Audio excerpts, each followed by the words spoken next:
जय माता दी। कैसे हैं आप सब? मेरे YouTube चैनल पर आप सभी का स्वागत है। हिंदू पंचांग के अनुसार प्रत्येक चंद्रमा में दोनों पक्षों शुक्ल पक्ष व कृष्ण पक्ष की त्रयोदशी तिथि को प्रदोष व्रत किया जाता है। प्रदोष व्रत भगवान शिव को समर्पित होता है। इस दिन व्रत रखने से भगवान शिव की कृपा से सुख, समृद्धि व निरोगी काया की प्राप्ति होती है।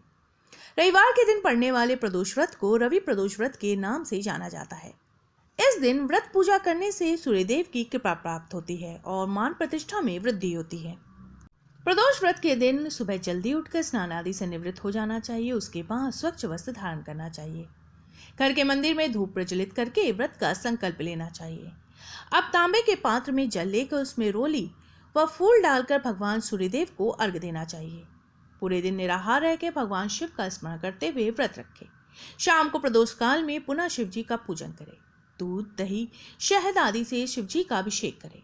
इसके बाद गंगा जल से अभिषेक करके चंदन अर्पित करें। इसके बाद फल, फूल और मिष्ठान आदि अर्पित करें। भगवान शिव के पंचाक्षरी मंत्र ओम नमः शिवाय का उच्चारण करते हुए विधि पूर्वक पूजन को संपन्न करें। अंत में आरती करें। रवि कृष्ण प्रदोष व्रत साल 2022 में 30 जनवरी 2022 दिन रविवार को है। प्रदोष काल पूजा का समय रहेगा शाम के 5:59 से 8:37 तक। कुल अवधि रहेगी 2 घंटे 38 मिनट की। त्रयोदशी तिथि का प्रारंभ होगा 29 जनवरी की रात 8:37 पर और समाप्ति होगी 30 जनवरी की शाम 5:28 पर। रवि प्रदोष व्रत की कथा के अनुसार एक गांव में अति दीन ब्राह्मण निवास करता था। उसकी साध्वी स्त्री प्रदोष व्रत करती थी। उसे एक ही पुत्र रत्न था। एक समय की बात है, वह पुत्र गंगा स्नान करने के लिए गया। दुर्भाग्यवश मार्ग में चोरों ने उसे घेर लिया और वे कहने लगे कि हम तुम्हें मारेंगे नहीं, तुम अपने पिता के गुप्त धन के बारे में हमें बतला दो। बालक दीन भाव से कहने लगा कि हे बंधुओं, हम अत्यंत दुखी दीन है, हमारे पास धन कहाँ है। तब चोरों ने कहा कि तेरे इस पोटली में क्या बंधा है। बालक ने निसंकोच कहा कि मेरी माँ ने मेरे लिए रोटियां दी है। ये सुनकर चोरों ने अपने साथियों से कहा कि साथियों, ये बहुत ही दीन दुखी मनुष्य है, अतः हम किसी और को लूटेंगे। इतना कहकर चोरों ने उस बालक को जाने दिया। बालक वहां से चलते हुए एक नगर में पहुंचा। नगर के पास एक बरगद का पेड़ था। वो बालक उसी बरगद के पेड़ की छाया में सो गया।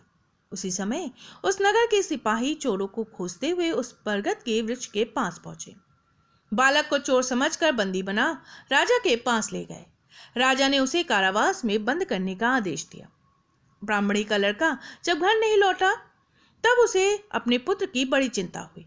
अगले दिन प्रदोष व्रत था। ब्राह्मणी ने प्रदोष व्रत किया और भगवान शंकर से मन ही मन अपने पुत्र की कुशलता की प्रार्थना करने लगी।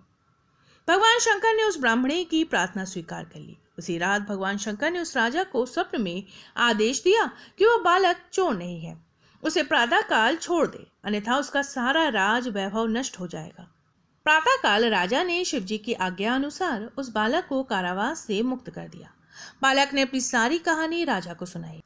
सारा वृत्तांत सुनकर राजा ने अपने सिपाहियों को उस बालक के घर भेजा और उसके माता पिता को राज दरबार में बुलाया। उसके माता पिता बहुत ही भयभीत थे। राजा ने उन्हें भयभीत देखकर कहा कि आप भयभीत ना हो, आपका बालक निर्दोष है। राजा ने ब्राह्मण को 5 गांव दान में दिए, जिससे कि वे सुखपूर्वक अपना जीवन व्यतीत कर सके। भगवान शिव की कृपा से ब्राह्मण परिवार आनंद से रहने लगा।